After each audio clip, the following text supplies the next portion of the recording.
What's going on, y'all? Welcome to another episode of the Speak Up Sports Podcast with Cass, Christian, Shad. What's going on, fellas? What's good, man? What's What's good, y'all? good? Good week.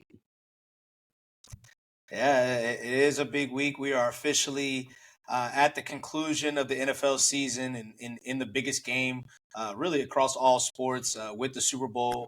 Officially, the Kansas City Chiefs are going for a three-peat in a rematch against Chris's Philadelphia Eagles. Obviously, we've had a few days to process the AFC and NFC championship game. Obviously the Eagles game was a little bit of a blowout, but it was a pretty good game. Great atmosphere, obviously, and then obviously the Kansas City Buffalo game was great as usual. What were you guys' thoughts of the two games? In the championship weekend and thoughts going into the Super Bowl.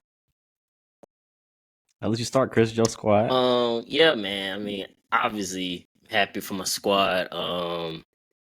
My little hot seat thing with Jalen and Nick, they came to fruition. They did their thing out there. Can't take much away from Washington. Outside of basically, their quarterback, who's a rookie who had an outstanding rookie year. He basically carried them throughout the whole playoffs, and it kind of showed up against the Eagles as far as just the overall team around him isn't up to par with where his play is. So I think that kind of has some dealings with what happened in the game. But as far as the Chiefs and Buffalo game, I mean, it was a good game. I can't argue with some stuff that people are talking about. Like, I'm not gonna argue the whole did he get the first down or not. I think that's relative. That's a hard statement to say. But the only biggest thing I can say that I truly feel like was a pivotal moment that was called wrong was the catch. If anything, it should have been incomplete. I don't see how you can award. I understand the simultaneous catch awarding the offensive play, even though that shit's still crazy. But he only had one hand on it at the time, and the defender had way more possession, in my opinion. If anything, it should have been incomplete. That was a tough call, but obviously that's not the reason why they lost the game. But I think that was a pivotal point. But overall, good game still. Yeah, I'm gonna stay there on that game. I mean, the Eagles Washington game.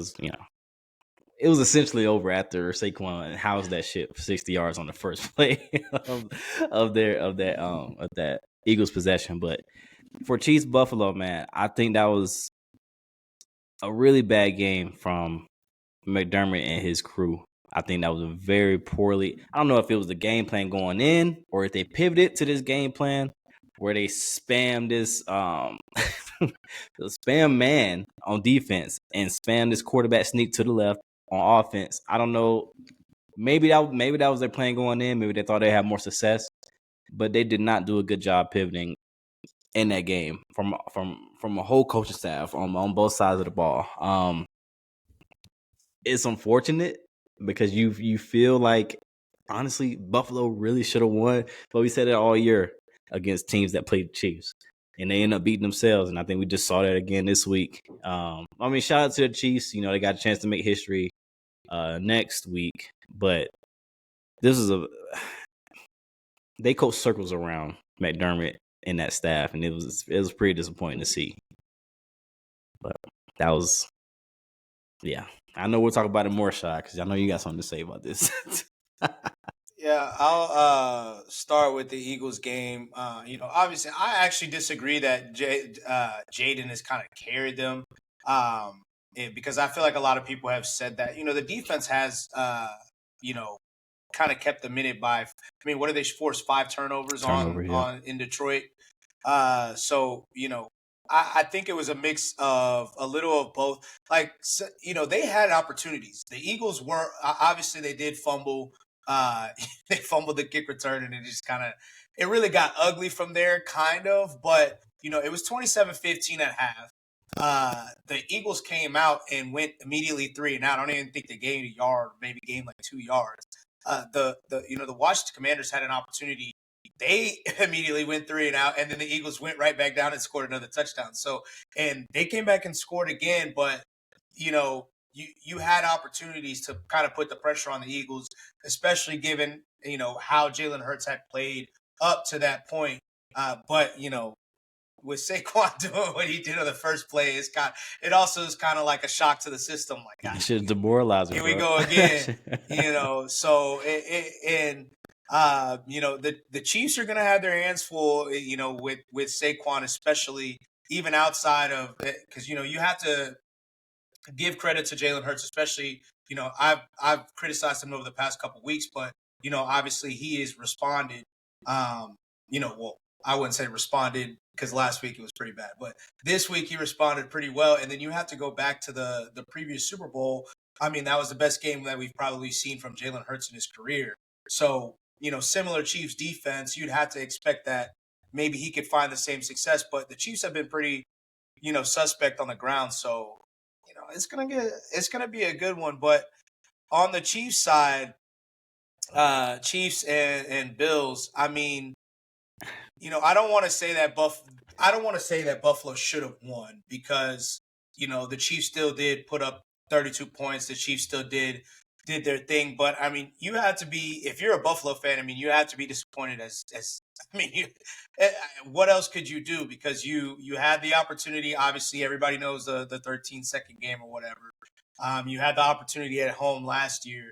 This year, you had, they were leading at, Chiefs were leading, and then they ended up taking the lead, having a lead by 1 point, and were, the fourth down that Chris mentioned, did he get it or did he not? That was the biggest drive of the game, in my opinion, because you were up 1 point, had an opportunity to go up 8. I mean, it is the Chiefs, and you want to say that Patrick Mahomes would have came through, but it is scoring a touchdown again and getting a 2-point conversion. You probably win that game, just given the time, the situation, how the teams have been playing at that point. But, I said literally the drive before, I have no idea why they keep running in our test group. I have no idea why they keep running this QB sneak. It's clearly not working. Like, yeah. But that's what I was saying. It wasn't, not to cut you off. It wasn't more so that I thought the catch drive was important. I just thought the call of the play, like, did he get a first down or did he not? Oh, no.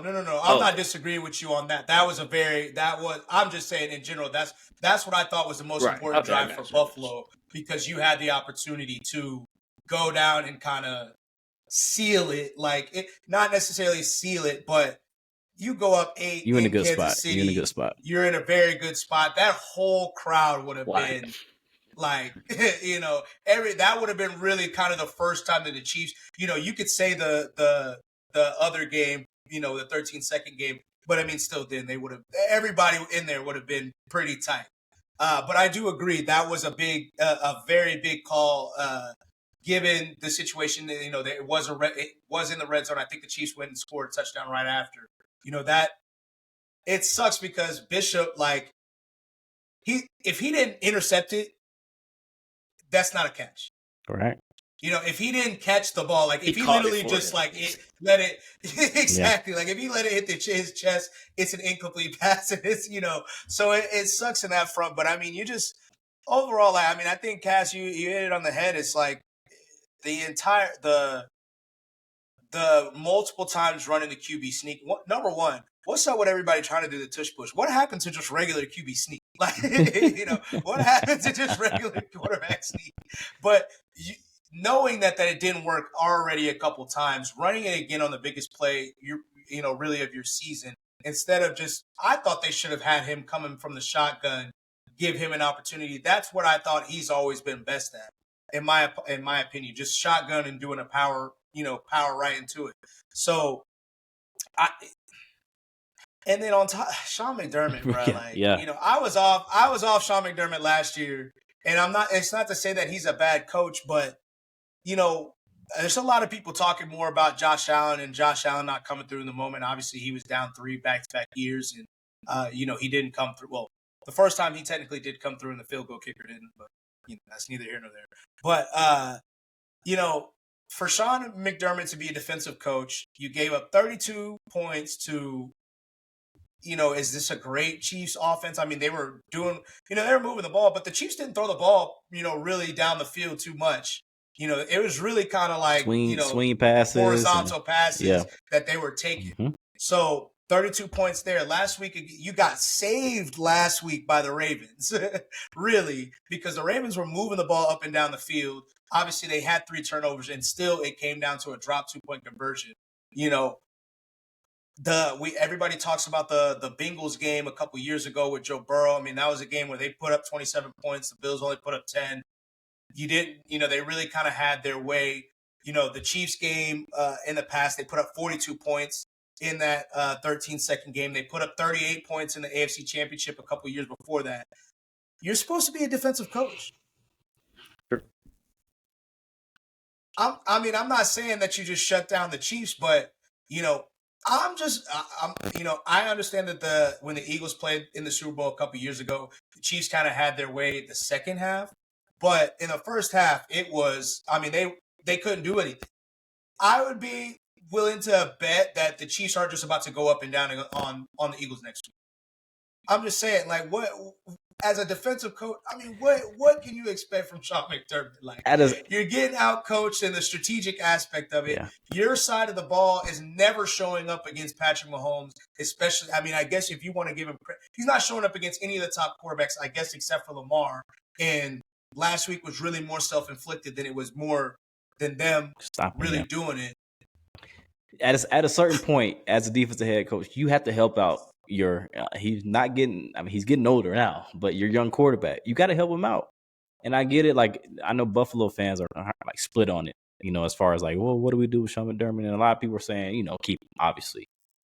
And it might be one of those things where the grass isn't always greener, but at the same time, how many more times do we need to see this? How much more evidence do we need to see that him at the helm of this squad is limiting? And sometimes it does work out where you are a good team, where you come off of winning 13, 14 games and you make a change at coach. And sometimes it could work out if you make the right hire. It's a little late in that cycle now. I don't think it will happen.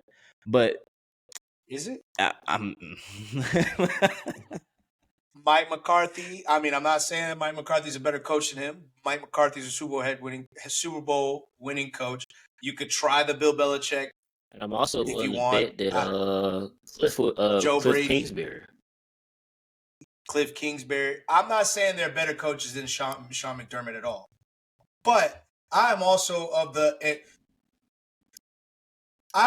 impression that a lot of things are a little bit more equal than we try to make, than we try to say. Like, I think that Patrick Mahomes is a better quarterback than Josh Allen. I don't think it's this. I really think it's more this. But the difference is that, he's making obviously coming through on certain plays. He also has a great head coach that is helping him strategically. Yeah. I think the same thing for like Lamar. And I think I think the same thing for a lot of head coaches. A lot of these head coaches to me are, they're all about the same. Like you have a leash, they're not, I'm just saying. And at the end of the day, like, what's the floor with Josh Allen anyway? Yeah. If you do get rid of Sean McDermott, what is the floor? 10 wins, 9 wins? You're still making playoffs, especially in this more division? Than likely. Yeah. So, and that's where I'm at with it. I think you should just try it, because at this point, like, it's a clear ceiling on this. Joe Brady. Try Joe Brady. He's in the building. Try something. And Joe Brady can bring in a whole different defense. Because at that point, you're at the point now, you look around your defense, of course, you need a lot of pass rush. You need help on the line just all together. You don't know what's going to happen. With Vaughn, either we'll see. But you're in a spot now where you can really retool this defense a little bit. I get it. Like, you had the star players, you had the bum players, you had DeMar Hamlin, Devil Magic out there, and you're still getting it. It all looks the same. It all looks the same. So what is it? Like, what is it? It's the same result every time. So they're probably not going to do it, but I would make a change, because you can't keep seeing this. Why not Mike McCarthy? I'm not saying that Mike McCarthy is a great head coach or not. The man just came off of 3 straight 12-win seasons in a division with a team that is, if we want to talk, we're not talking about it too much. And if we want to talk about in terms of dominance, have any team aside from the Chiefs been more dominant than the Eagles over the past 3 seasons? And Mike McCarthy still was able to take a division one year and win 12 games, in the other 2 years. So I'm not, and Credit to the Eagles. Only other team I might Nobody's say really is talking maybe about San it. Fran, but other than that. San Fran. Yeah. True. Yeah. Okay, San Fran. But number one, credit to the Eagles, and nobody wants to talk about that at all. Credit to Nick Sirianni, my guy, Nick Sirianni. But why not try Mike McCarthy? Why not look into it? Because at the end of the day, like something has to change. Yeah. Lou Anarumo and the Bengals were able to, they were able to affect Patrick Mahomes. They were able to get turnovers. I mean, the only turnover in this game was an unforced error, basically. Yeah, on a handoff. Drop a bad handoff, yeah. Oh yeah, a handoff. Last year, if you go back and look at last year's game with the bad Chiefs offense, they scored on damn near on every drive up until the last two, which the one drive that they fumbled on one drive, which was fumbled on the 1 yard line going into the end zone. If you guys remember, that ended up getting a touchback that gave Buffalo the chance. And then they got like a 3-and-out. But aside from that, they scored on like the first 7 drives. So like, it's at the point where you're relying on special plays from your players on defense, like Milano, like Taron Johnson. Like you're relying on that probably too much. Like, what is the scheme? Like this. I wonder if it has do with injuries, because I see a lot of coaches, the players get injured usually, especially defense. They don't change much. So I wonder. Like, I'm not saying that. What's his name? Benford. Like he's one of the best corners, if not the best, and he got hurt.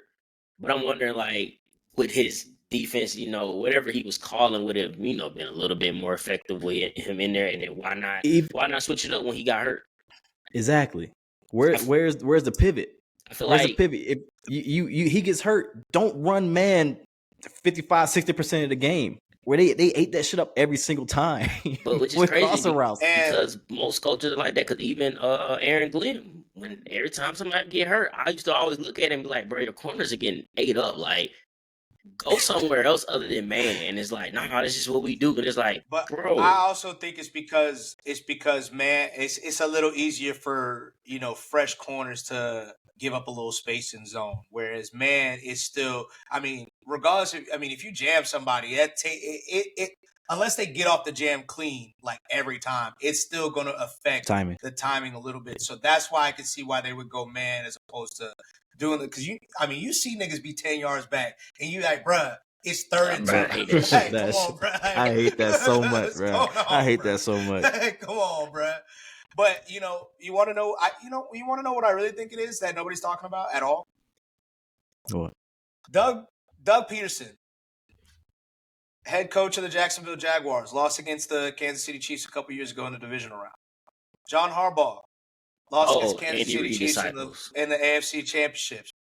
Sean McDermott lost the last 4 games. What do they all have in common? The Andy Reid disciples. And clearly Andy Reid has their number. It's the same thing. We go back to the Bill Belichick coaching tree. People always talked about, obviously they didn't have as much success, but they could never beat Bill. Aside from, that's why people love Mike Vrabel so much, because he beat Bill a couple times. And then the one time Josh McDaniels did. For a long time, that's how it was. Also something that, For a long time, that's how it was in college with Nick Saban. All his disciples can't beat him. And even then, Kirby at his best still really couldn't, because, it took hella injuries on the Alabama side for Georgia to get their first championship. And then the second championship, they didn't play Alabama. So I think it's time for a change there in Buffalo. I think you can't keep running this shit back. It's only so much you can do. You said it was your offense. You fired Ken Dorsey, yeah. You obviously you lost Brian Daboll as well in that process. You said it was there was clearly some issues defensively because you let Leslie Frazier go, which is something that nobody really talks about. He retired and then immediately came back and coached at another team. So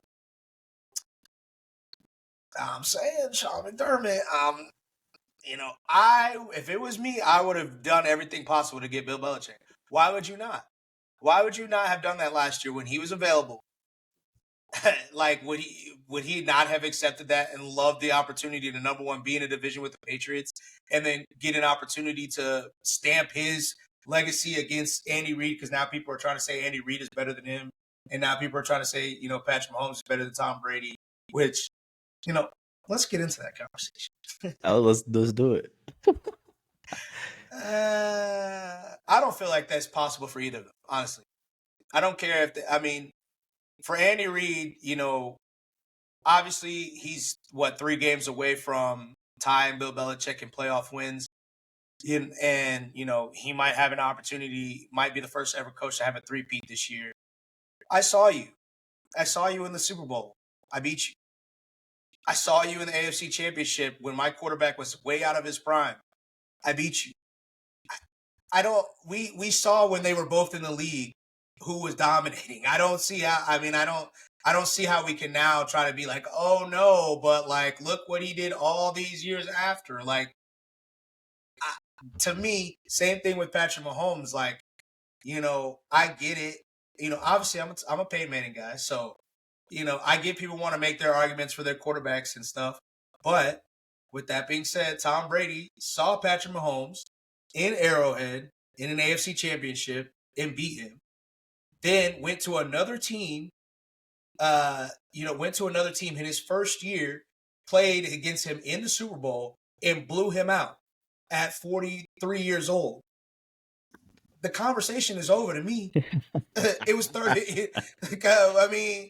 If to go back, people do always do the LeBron, Michael Jordan. If Michael Jordan had beaten LeBron, in a Eastern Conference Finals and then beat him in the finals, what's the fucking argument?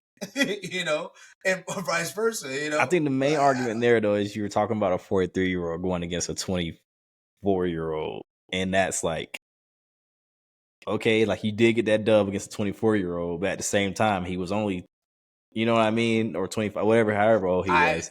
I can kind of understand that if Patrick Mahomes didn't throw for 50 touchdowns his first season. It goes out the window. I mean, that's okay. That's fair. I'm sorry. That's fair. You were in the heart of your prime. Like, you were in the heart of your prime. I'm sorry. That's it's one thing if you were like struck, like how Tom Brady started, where he wasn't really the guy, and then you're like, he blew him. Nah, nigga, you were also like a 14-2 team or something, like 15-1. You're not getting that pass, my boy. You were hard in your prime. Like, nah. And I want to say they were the reigning Super Bowl champions at that point too, if I'm correct. Yeah. So, nah. That's just me, though. And I'm not even a Tom Brady guy. I hate that I just had to give the Tom Brady defense here, but what are we doing? The man has more Super Bowls than anybody in any franchise in the history of the league. What Tom Brady did when he went to the Bucs, that cemented it for me. I'm sitting here like he went to a completely new team. And they weren't that good. They had talent, obviously, but they weren't Super Bowl. No. They had a talented defense. I mean, I have to disagree there because it's one of the best teams we've ever won a Super Bowl. That was one of the best. I don't think they were that talented. The team itself, it's not the year before. I'm talking about the team itself. You got to think about it. I agree with that. I'm saying the year before, they weren't. When Brady came, though, and put all of it together, to do it all in 1 year and win in that first year, that cemented it for me. I was like, yeah, he's the GOAT. And it's tough to combat that way if you're a Patrick, because you go to, like Brady did, a new coach, new system, which is, not that far off, obviously, from what he's been doing, but still new system. New core as well, because Tom Brady did it across, 2 decades with the Patriots. So with different cores. That's what cemented it for me, and it'd be very hard for Pat. But at the same time, he's about, if he three-peats, if they keep running this shit back, I mean, he's not even 30 yet. So we are premature on the talk, I think. But if you look at that trajectory, it can get interesting. It can. I think that's closer than the head coach debate, in my opinion. What say you, Chris? Yeah. What are you saying? I mean, look, I don't like Tom Brady either in general, playing against him or whatever. But I mean, you can't argue what he has done. And to do it and I think also it's like the breaks in between. Like to do it, this amount of time and then this time you don't really do it and you come back and do it again. And then, like you said, Cass, for him to leave his team, leave somebody who everybody basically, because they need each other, coach and quarterback. But everybody wanted to project and say, all of this was Bill Belichick. Tom Brady can never do it without him. This, that, and the third, and then to go to another team and take them all the way to the Super Bowl, like Sean said, blow out the sheet, like that's different. It blew him out, bro. I was looking at it the other day. He had like a 50.2 like passer rating. Patrick did 2 interceptions. Like they messed him up. But everybody want to talk about he didn't have an offensive line. Well, I mean, Andy Reid's the guy. Like Andy Reid's the offensive guru, and part of the you also help the offensive line. I mean, he don't have an offensive line now, or I don't want to say he doesn't have an offensive line, but he was having trouble with his tackles. All of a sudden, that's not, he was still getting it done. So I don't want to hear that excuse. I'm sorry. I'm sorry. And there's other teams that have had injuries, like you said, Christian Benford. This year, obviously Zay Flowers against the Bills last week. I mean, it happens. That's especially, that the Super Bowl, half the Super Bowl and playoff race is the battle of attrition more than it is purely, XYZ is better than XYZ. So, yep, you got blown out in the Super Bowl. I think the argument's over. The argument is over. He got blown out, bro. Like the nigga was talking shit. Old Tom Brady was talking shit to everybody on the team, bro. Like, I don't know, man. I don't know. But man, with that being said, let's go ahead and get into hot seat watch. Obviously, we have the Super Bowl next week, so we won't get into some picks this week. But let's get into the hot seat watch. It's some people that deservedly need to be in it. And then we can get into some of the coaching hires after. I agree. So, like I said earlier, my seat watch was Nick and Jalen. They came through for your boy. So that was good to see. But my hot seat watch, I will go with the new Jacksonville head coach, Liam Cole. I was going there. I mean, you kind of have to. I mean, you are who you are, and you're able to choose whatever destination you want to, if so be. But it's just your process of going through, jumping from one ship to the other ship and now back to the other ship is like, okay, now you gotta produce. You are the spotlight. Everything is under the microscope for you, from your offensive, defensive coordinators, what you decide to do as far as changing the offense around. Like all of this is on your shoulder, and you might not get that grace. We don't know. You might not get that. Oh, this is first year grace. Nah, you got Trevor Lawrence as a quarterback. You need to go do some shit. So he need to go do some shit. That's true, but I'm just saying. I think they'll depending on how I look, they'll probably live with another year. Trevor Lawrence, get rid of him, find somebody else. But Cole, hot seat, watch my boy. Nah, that's a good one, man. That's a good one. You want to add to it, Cass, or you just want to get into a new one?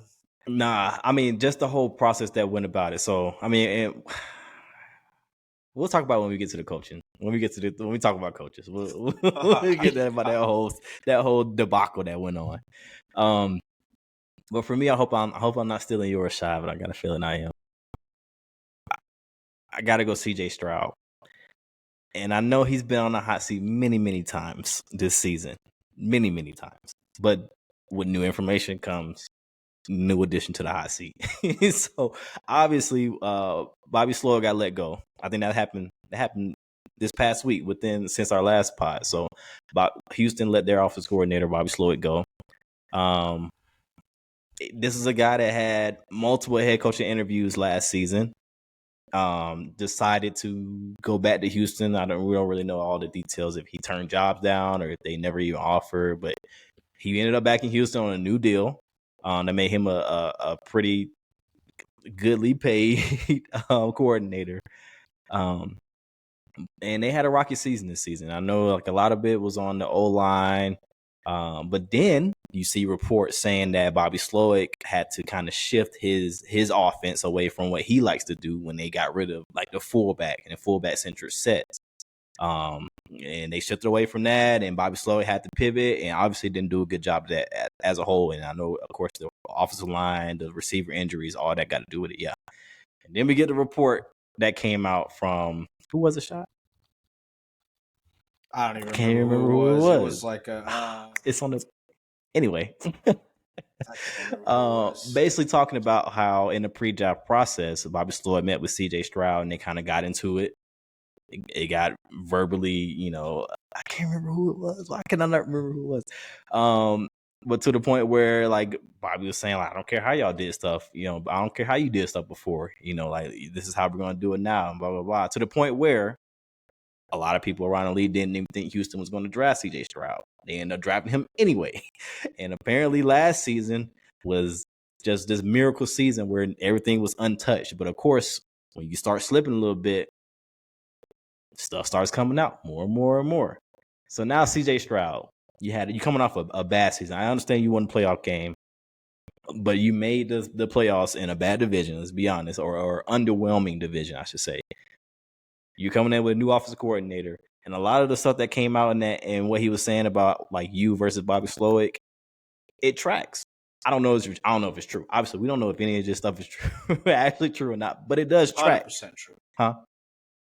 I said 100% true. There has to be some truth, a little truth too. Facts. But what I'm hearing, it tracks. I could see him doing that. I could see him because we saw it last season to an extent. We saw it over the offseason to an extent where he was smelling himself a little bit too much. You know what I mean? And you're a young guy. I get it. You got, you got the world. Like, okay, you had this great rookie season, so you think you're just, above a lot of other people we saw earlier in the season with the whole Son and Caleb Williams thing. Like, we saw it. So I can see this being true, that that you went at Bobby Slowick like that. I can see it. You get a new offensive coordinator, and we don't know who that is quite yet as of today, but CJ Stroud, careers can be ended very quickly in this league, and I understand that you have a couple of playoff wins under your belt, but if you don't start producing and you get the crowd that or the fans that you had behind you last season, they start to tail off, and it can get a little ugly, especially for a guy that clearly is trying to thrive in that spotlight. So CJ Stroud, look, you got an important off season. Get healthy, because I know you've been banged up a lot this season, but yeah, you're on the hot seat, bro. I'm watching you for sure. Yeah, that was a little bit of a nasty, and it kind of, it flew completely under the radar, yeah, for sure. In terms of coverage. So, you never know how true that stuff is. But one of the things that was said was that another team, when he went to go visit the other team, asked him how his visit went with the Houston, his past visit went, which ended up being the Houston Texans, and he said it went horrible. So, I don't know why a team would say that, unless I don't know. So there has to be a little truth to it. I don't want to kill his character 100%, but with that being said, no, you didn't actually steal my my hot seat watch. I forgot about that nigga. So last week I had TJ Watt, and obviously there wasn't too much he could have done last week, but this week it's very necessary. Already winning on Sean McDermott, but I got Brandon Beane. The whole front office, Sean McDermott, you could be included in this as well. But Brandon Beane, the GM for the Buffalo Bills, the brain trust basically of Brandon Beane and Sean McDermott, something's got to shake. Not to say that, basically, everything that they have done has, obviously the changes, they built this team to a certain point. Obviously, they've made it to the AFC Championship 2 times. They've obviously been a successful team and one of the best teams in the league since Josh Allen has been in the league. But with that being said, they haven't been able to get over the hump because of what? So, in my opinion, some of that is coaching. Obviously, a lot of people have talked about some of the coaching decisions that's been made over the past years. But Chris alluded to it earlier, but we did. I purposely did not get into it more because I knew this was coming. Talking about Christian Benford. Christian Benford should not have played last week. Very clear. Yeah. Very clear. Got a concussion almost immediately. I don't even think he practiced the entire week, which, he's supposed to for concussion protocol. It's the playoffs, so I know the rules seem to go away in that time, but he clearly should have played. But guess what? It would have been a big deal if you hit on your first round draft pick in Kyrie Elam, who was getting cooked by Juju Smith-Schuster, who had played all season. So that gets me to get into the draft and some of the big moves that the Buffalo Bills have obviously made over the past few seasons. Von Miller, the biggest move that they've made, obviously, in this Josh Allen era, basically. Aside from Stephon Diggs, obviously that was a huge hit. Von Miller made no noise in this playoff game. Obviously, one of the you can't say Von Miller without mentioning that he had a catastrophic injury that you could kind of be like, hey, yeah, you could expect it because Von Miller had multiple big time injuries with the Broncos. He's obviously a little bit older, but that's something that's a miss. We didn't talk about it at all, really, in terms of the drop in the actual the last play that basically ended it for Buffalo. But Dalton Kincaid dropped that. I don't care what anybody says. It's not a tough catch because that shit was hanging in the air for forever. You were wide open. You had an opportunity to catch it. And this is what you got drafted for. Yeah. He was a first round pick. This is exactly why he got drafted. And over the past 2 seasons, are we talking about Dalton Kincaid as one of the top tight ends in the league? A lot of teams have talked, this is a great tight end draft class according to everybody, basically. And a lot of the things that people are, one of the people that people are interested in on the tight end for draft is, what's his name? Harold Fannin or whatever. Oh, Harold Fannin Jr. Yeah. And he, one of the things that's probably going to be a knock is his ability to block and his size. And, Dalton Kincaid is not on the field 24/7 for the Buffalo Bills. Why? Because of his ability to block. So that hurts his effectiveness. So are we going to, I don't want to say 100% that's a miss, but thus far it's looking like that's a miss as a first round pick. They moved up a couple spots Keon for Coleman, that, by the way, and gave up I think it was like a 5th round. You said what? They gave up a 5th round pick. They moved up a couple spots for him. Yes. Yeah. So, Keon Coleman, obviously a lot of people have talked about they traded with the Kansas City Chiefs for Kansas City to get Xavier Worthy. I don't think Buffalo uses Xavier Worthy in the same capacity that Kansas City has been using him because he really hasn't just been a pure receiver. He's been more, like I said, a lot of horizontal stuff and let him use his speed and go from there.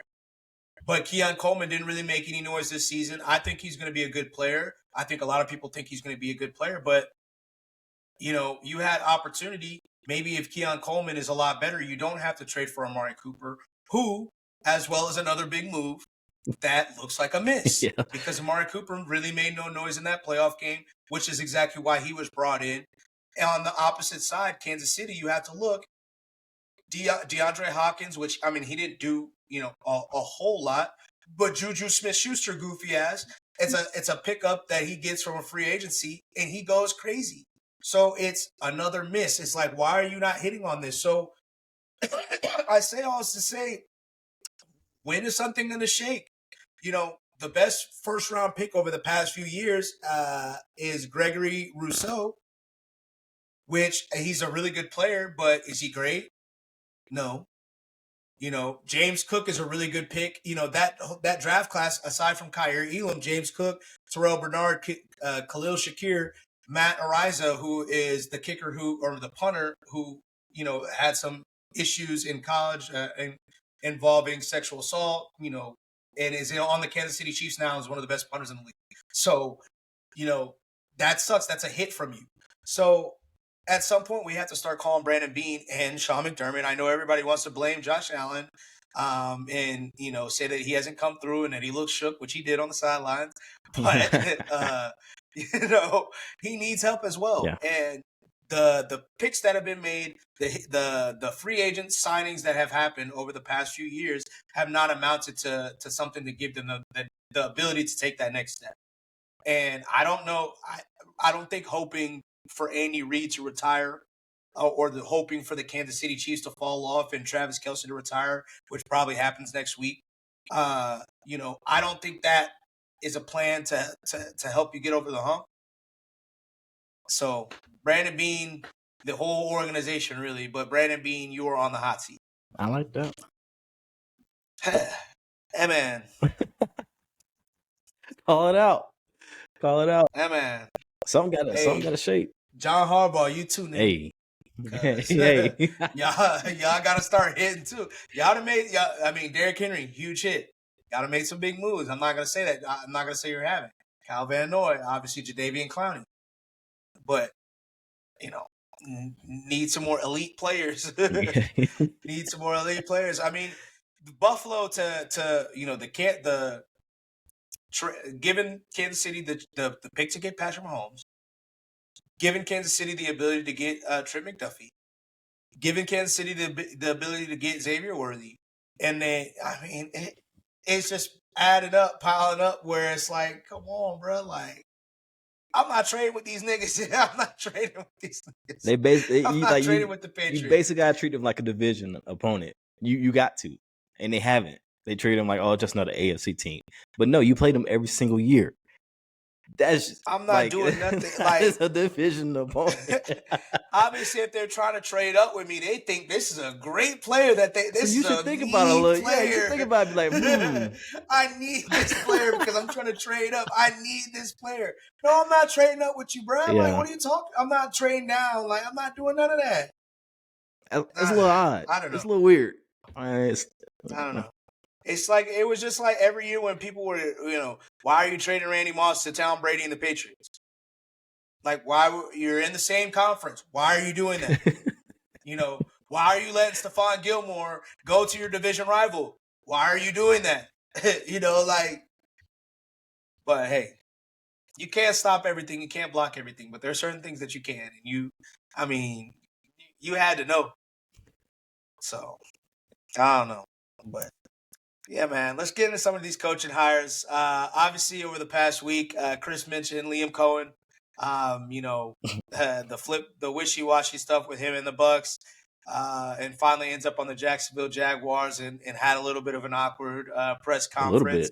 Brian Schottenheimer officially got hired by the Dallas Cowboys, as well as Matt Eberflus as the defensive coordinator over by the Dallas Cowboys.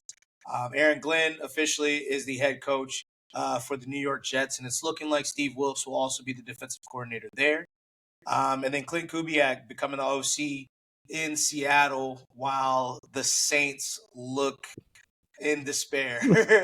What do you guys think of some of the coaching hires over the past week? And Pete Carroll. Oh yeah, and then the Raiders. I forgot about that because the Raiders They made the best coaching hire in my opinion. Hey. The Raiders getting Pete Carroll from retirement, I guess, or whatever the Seahawks forced him into. He's teaching classes and shit. He's still going to be teaching classes as well. And it sounds like he's getting the band together. Now, I say I like the Pete Carroll hire. I just said that. But, Darrell Bevell and a Gus Bradley hire will instantly make me hate it very quickly. So we need to wait to see what he does with those coordinators. But what do you guys think of the coaching hires of the past week?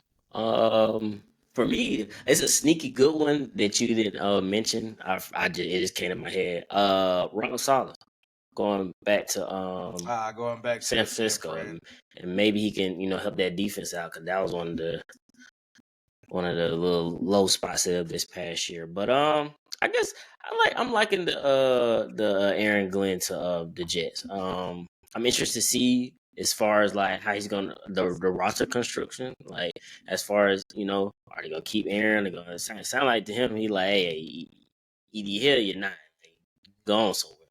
So I'm liking that. And then that's a good hire for DC for Steve Wilkes. But This was one of the few jobs that I did not like solely because of the owner. I don't know what the fuck he be doing, but I think it's gonna be one of the more shocking ones, one of the more like a better turnaround as far as all the coaching hires. I'm not saying that they will win a division, but I think they'll look way better than what they did this past year. I think when you hear about like culture, like instilling culture, especially from what the Jets just went through with the fire of Salah and Jeff Obert being the interim, and he came out in his press conference with the Falcons and said that straight up he just failed. He failed. He didn't do enough delegation. He tried to keep everybody's jobs the same, which probably did not help. Well, obviously, it did not help anything in that case. There's a lot of dysfunction there. That's very evident. So when you bring in a guy like Aaron Glenn, you bring in a guy like Steve Wilkes. Those are two like very like strong-minded individuals that can change how people think around that organization. So how long the leash is, we'll see. You never really know with Woody Johnson, obviously. But I do like that hire. I like the Pete Carroll one, like you said, Shad. Daryl Bevell has me like, and then all this talk about Russ also has me like, let's not do that. Please, Just bring the band back. please together. do not bring on Russell Wilson. Like this is no. It does not need to happen. I understand that he could be your bridge. No, it's not even necessary, honestly. But this Liam Cohen thing. So for him to accept, well, okay, like you said earlier, Chris, he has the right to and any coordinator can go, obviously, just go get a head coach job if they want it, right? Cool. The way this went about though, and the sneaking around that happened, sneaking off to Jacksonville in the middle of the night, and I'm not gonna get into the whole child is sick thing because his wife came out and people were attacking their family, saying that he's lying about his child being sick when she had to go out there and prove it. It just got really ugly. And when you're dealing with NFL fans that have been spurned, we see it all the time. We see it every year. It gets really ugly online, and I feel like that situation could have been handled a lot differently and avoided all that. Like, I understand I understand the fans are going overboard, but it didn't even have to get to that level with all the sneaking around it. I think, and I understand like there was probably a contingency that he couldn't go and meet with Jacksonville again and all this other stuff, but it's not a good look at all. And I understand like, okay, people in Jacksonville are happy, but it's not a good look for a first-time head coach who you don't know anything about. Who knows how he's going to be? So how long is that leash there? How long if he comes out and has a 4-win season or something like that again? Was it all worth it? If you're Liam Cohen, was it all worth it? If you're Shad Khan, was it all worth it? I just feel like it's a lot of mess that they have to clean up, and it just adds more stain into that organization that's already been a laughing stock pretty much, for the last however many years. So I didn't like how that all went down. I get it that he wants to take your opportunity. 132, I get it if you're Liam Cohen. But that was just ugly, and it did not need to be. I'm convinced that it did not need to be that ugly. I think that it did need to get like that, but in my opinion, I actually think the Bucks did some whole shit. That's fair. Because first of all, what type of offer is your goal as an organization should be about my development and my promotion, and getting me promoted. I obviously you do want to keep continuity if you do have the opportunity to, but offering me a raise and putting it contingent on me not taking a job or not even interviewing it, to me, is kind of bad business.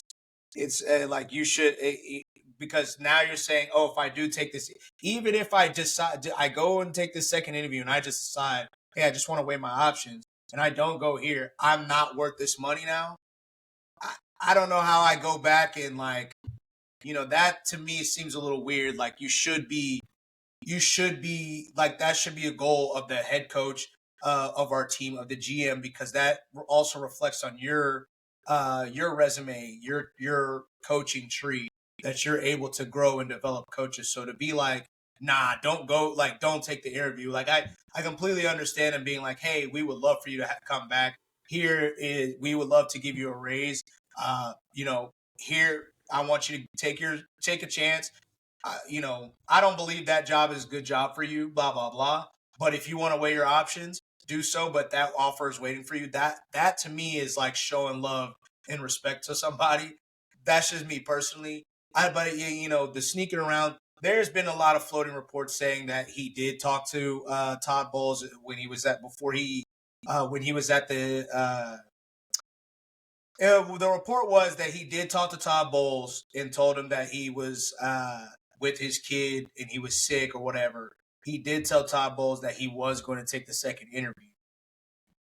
But I want to say maybe like 30 minutes later, somebody in the Bucks organization got a text from somebody in the Jags organization that said he was already in the building. So it was kind of like, all right, like, well, you did kind of tell me, but you were already there. So, like, you basically already accepted the job. So, like, there's a lot of reporting on it, and it seems a little weird, or like the reporting is a little weird and kind of conflicting. But I think it was a little snakish, but I do think that the Bucks, to me personally, I would have been like, all right, fuck y'all, I'm going. Like, I'm not worth the money now. Like, that to me, that's what I would have felt like personally. But I honestly think my favorite. That's not my favorite hire. I think the Brian Schottenheimer hire is going to be a lot better than people. Number one, I'm not a big Brian Schott. I wasn't a big Brian Schottenheimer fan. I'm still not. He was the Colts quarterback coach for some time. He was also Georgia's offensive coordinator for some time, I hated it. And with that being said, we talk so much about somebody that's a leader of men, blah blah blah. Like, there's a maybe he is a leader of men. Maybe that's why he keeps getting jobs. And maybe it's because of his strong leadership. He also has, the coaching pedigree from his father and the coaching connections, which I think is a little bit more important. I didn't like that they immediately got Matt Eberflus because obviously he has familiarity there with Dallas. So I wish they would have kind of went through with a full, search there. But I do think that he has the type of connections around the league where he could put together a really good staff. Some of the things that I've seen from some of the Cowboys Twitter and some of their, writers is that they're in talks for a really good offensive line coach that hasn't been revealed yet. Possibly an offensive coordinator as well. So I think that remains to be seen. But I do think that the Brian Schottenheimer hire will go a lot better than people think. But, as we mentioned before, if it doesn't, Jerry's like, I'm getting your ass out of here. Bill Belichick, Deion, come on.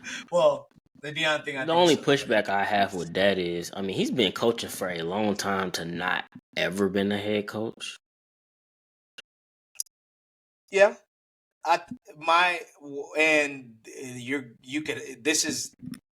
This is not an apples to apples thing here, but you could also say that the same thing occurred for I just had his name, Bruce Arians.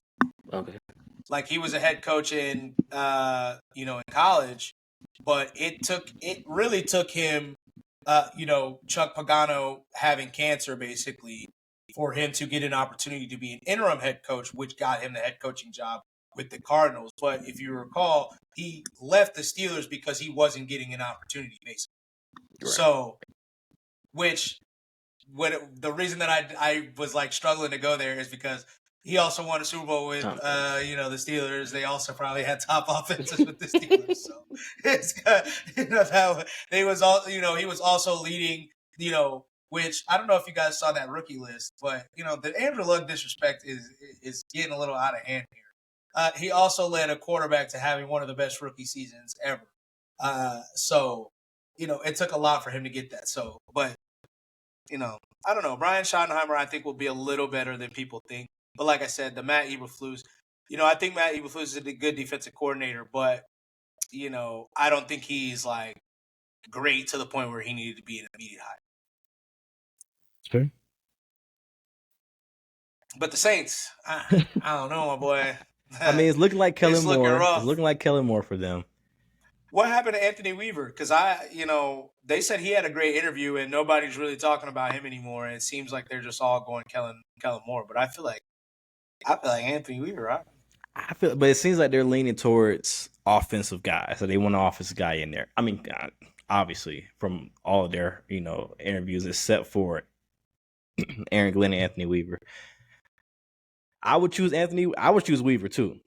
I think he can come in and I think that defense still has pieces for him to work with that can end up being immediately better. But I mean, they go with Kellen Moore, which it's not a good look though for everybody to be dropping out.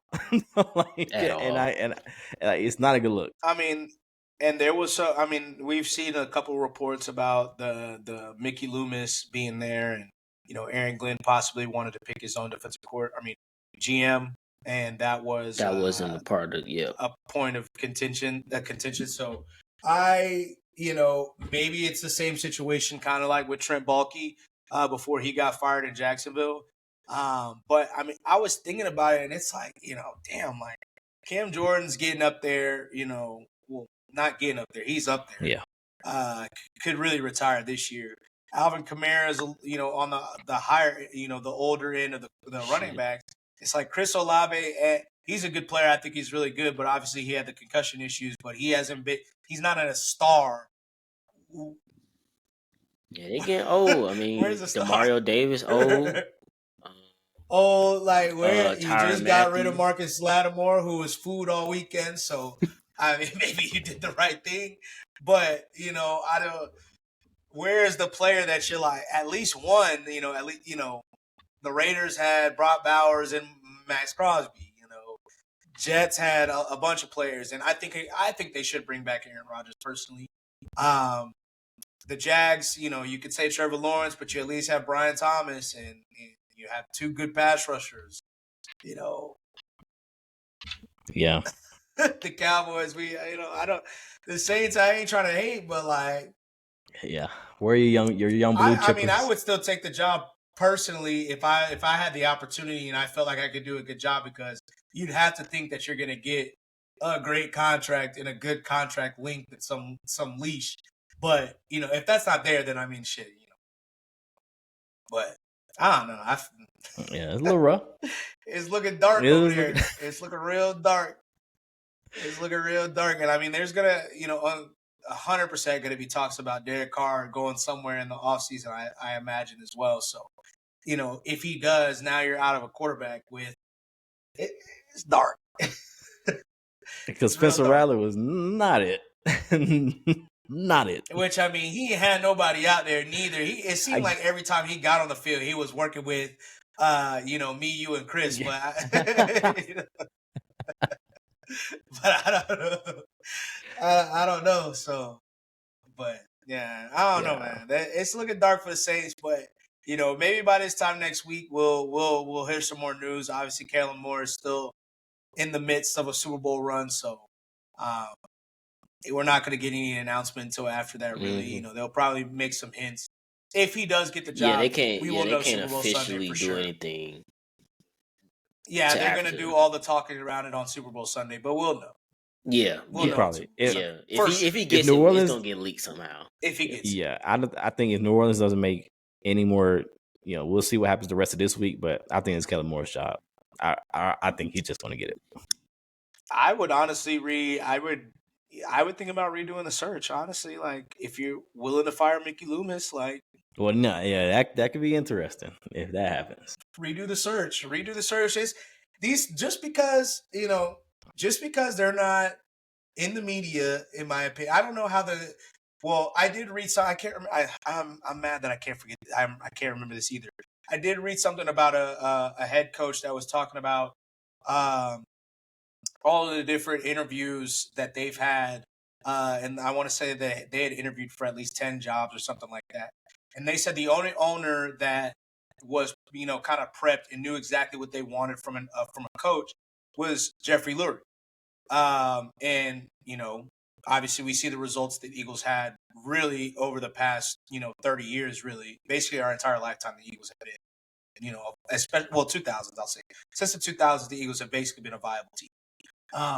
So I don't know how how the other owners and the brain trusts go about hiring coaches, but it definitely seems like they go a lot of times for the names in the media and stuff like that.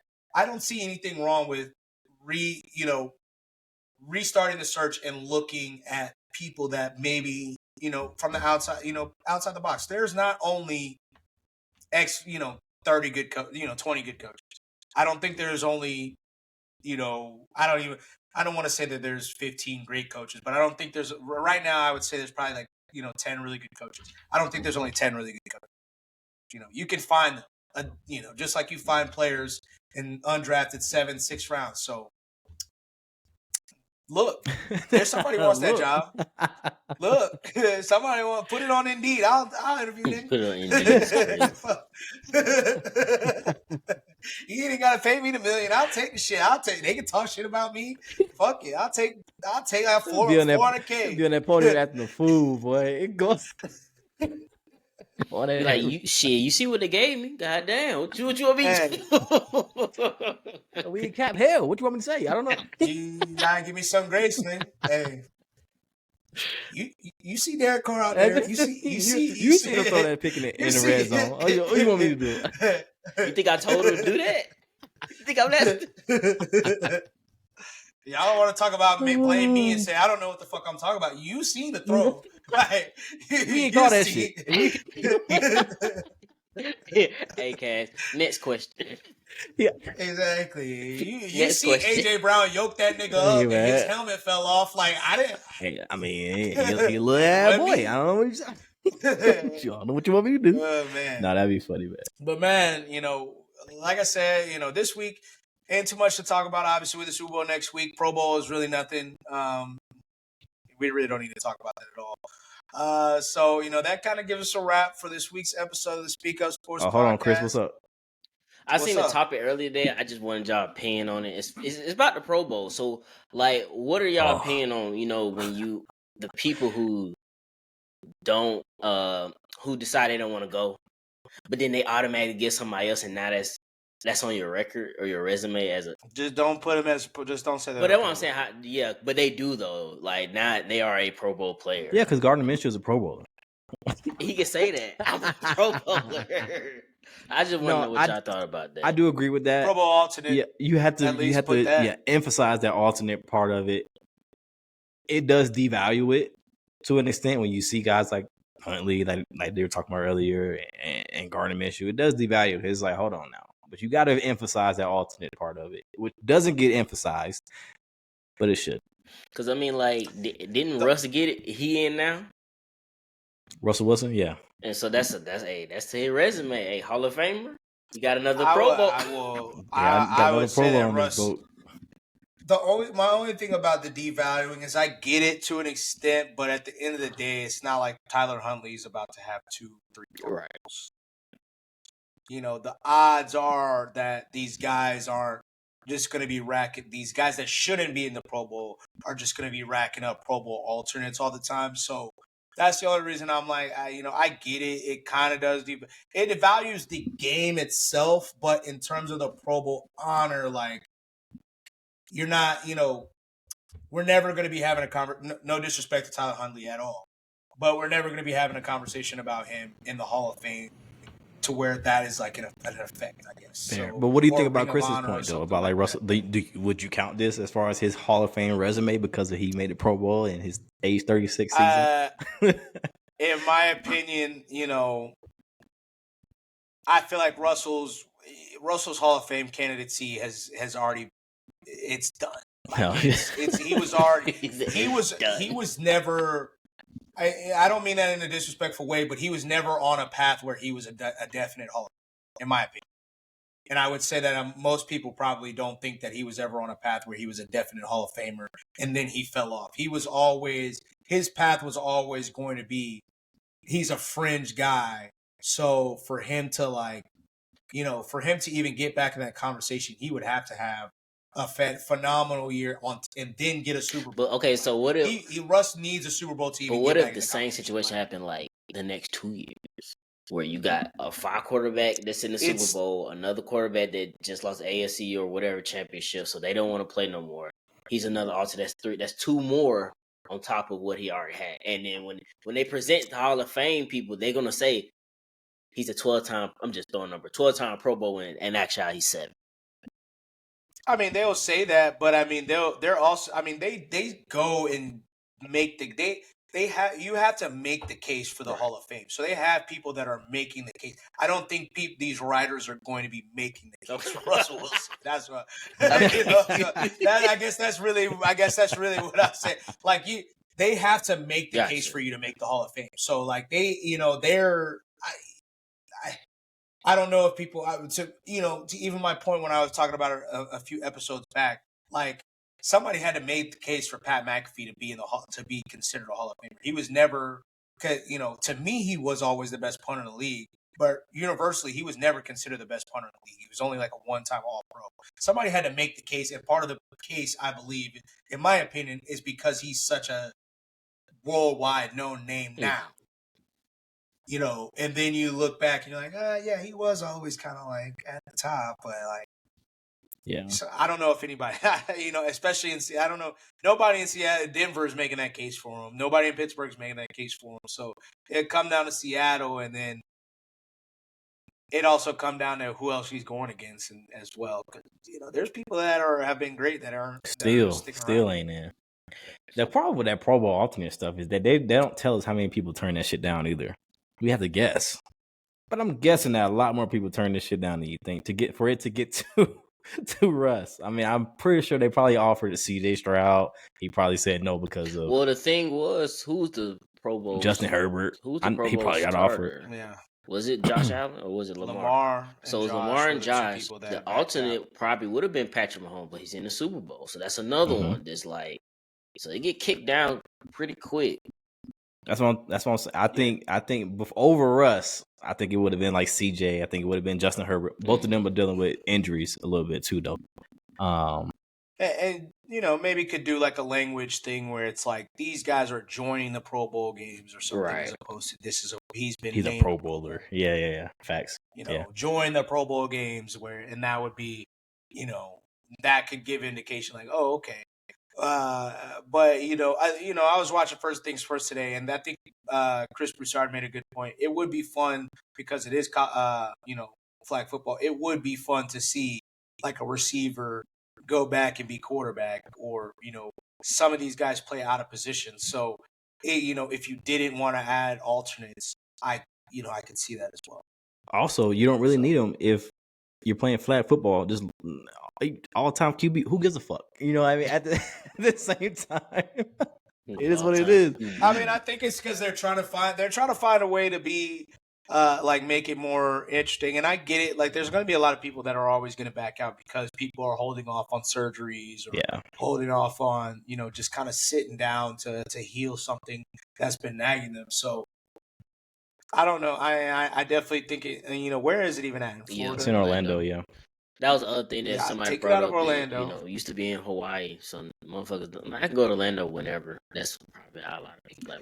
Or make it. They so badly want it to be like the NFL so badly wants to expand to like Germany and Europe. Why don't you send the motherfuckers to Germany and have them play there? I'm sure people would love that. A free trip to Germany. I'll bring my family. Then I'll play. I'm not going to fucking Orlando. That's a good point. 20-minute drive down the road. That's a great ass point. Why not do that? Hey, you trying to go to Brazil? Get that man office, bro. Germany, Brazil. This is time to go to Brazil. Fuck it. Go to Brazil in all season. Brazil. All that. London. London got second home, goddamn. Those are the games that you could do. And then a lot of those people overseas are probably playing flag football too.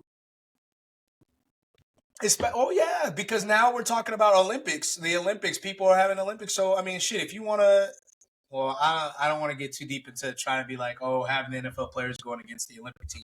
That probably wouldn't go well. But showcasing it showcasing it in a different city where they do have maybe a top flag football team. You got a point there. Tap in, or like, I don't know, flag football 7-on-7. I don't know. People like 7-on-7. You can you can do something with a 7-on-7 tournament if you wanted to do like a pool and all 4 or 6 quarterbacks that get drafted, you do a draft, or 6 quarterbacks that make the Pro Bowl. You're the quarterback, and you do a draft of the teams that you or the players that you want, and you do a fucking tournament. Do a little 7-on-7 tournament. It does suck for like the linemen and all that too, which I like noticed that last season where they were just standing on the sidelines cheering everybody else on. I mean, I get get them in, let them probably, run routes, goddamn. maybe I mean, I get there, they're getting paid to be there, they're having fun probably, but that does suck for them. It's like, okay, fuck us, So, I mean, there was like, they could figure something out, like sled challenge or something like that. Like who can push the sled the further, like the heaviest sled the furthest, or something like that. Like tug of war would get nasty. Yeah. You talking about the biggest niggas? The biggest nigga. Or I mean, go back to some of the games that they used to do. The 40-yard dash. Have the offensive line, or not the 40-yard, the race. Have the offensive line race. People will watch the big ass niggas run. I promise you, people will love that shit. Flip tires, the flip tire race. People would love that. Have the offensive obstacle lineman course, do the a little QB obstacle challenge. course. Yeah. The QB the hitting the targets and stuff like that they used to do. They do that in practice. They do the punt returns. That should be interesting. When I've seen the videos of college and shit doing it, who catches the most footballs? I was about to say something. But they do that already though. The football one, like at once. The punt returns while holding on to the others. Mm-hmm. Oh, I don't know. Oh yeah. So what they do is you go one by one. So you catch it one time. All right, the next person go. Next person. The next time you have one, then you gotta like that. Yeah, I remember that. But I mean, they could be creative without and make it fun. People have a big field day. People love field day. People love field day. The time frame is kind of weird. I don't know.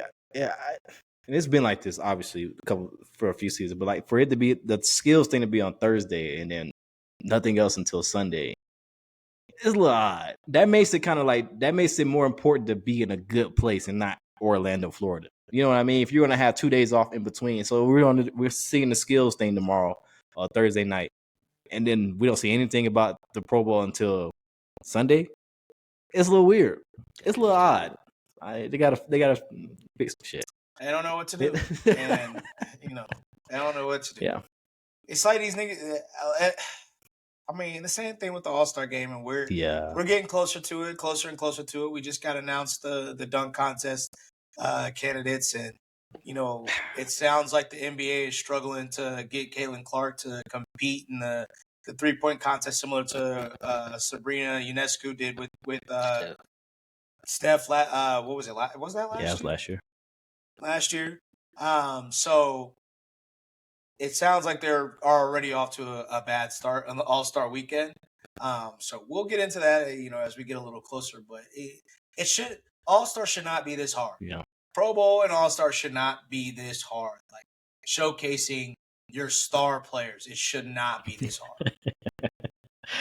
Like it should not be this hard. And before we sign off, I'm going back to it. If you made the All-Star team, you had to participate in the whole weekend, the Saturday night.